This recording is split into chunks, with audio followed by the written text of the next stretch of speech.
સાબર ડેરીના દૂધના ભાવ વધારો સામે પશુપાલકોએ હવે અરવલ્લી જિલ્લાના મોડાસા તાલુકાના ગામડાઓમાં પણ બારી ચડાવી.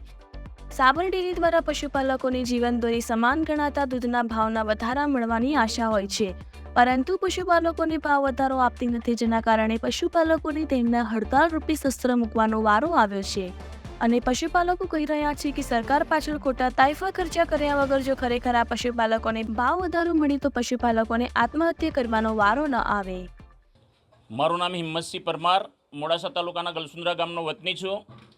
અત્યારે હાલ સાબર ડેરીએ જે ભાવ વધારો આપ્યો છે એ ભાવ વધારો ખેડૂતોની અને પશુપાલકોની મશ્કરી કરી હોય એવું છે. ખેડૂતોના જે દૂધ ઉત્પાદકો છે એ દૂધ ઉત્પાદકોનો ખૂબ જ અન્યાય થઈ રહ્યો છે. દૂધ ઉત્પાદકો દૂધ લીટર 2 લીટર 5 લીટર કરવા માટે કેટલી કારમી મજૂરી કરે છે, ગરમીમાં કેટલો તાપ સહન કરે છે, ઠંડીમાં ટાઢ કેટલી સહન કરે છે, અને વરસાદમાં પણ તેઓ પોતાનું દૂધ વધારે થાય એના માટેના પ્રયત્નો કરતા હોય છે.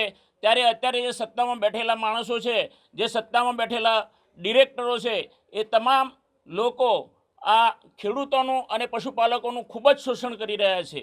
અને જે ખેડૂતો પશુપાલકો એવી આશા રાખીને બેઠા હતા કે હમણાં ભાવ વધારો આવવાનો છે અને અમે અમારા છોકરાઓનું પુસ્તક લાવશું, અમારા ખેતીનું બિયારણ લાવશું, ખાતર લાવશું, એના ઉપર પાણી ફેરવી નાખ્યું છે. અને અત્યારે હાલ ખેડૂતો અને પશુપાલકો ખૂબ જ નિરાશ થઈ ગયા છે.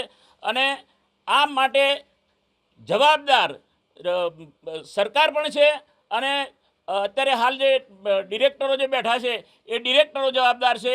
કારણ કે લોકવાયકા એવી છે કે ડિરેક્ટરોએ ભાજપની જે ઇલેક્શન હતું એ વખતે ડેરીના પૈસા ઇલેક્શનમાં વાપરી નાખ્યા છે. એના કારણે ભાવ વધારો ઓછો મળ્યો છે અને તદ્દન સાચી વાત છે. એમાં ખેડૂતો સાચા છે.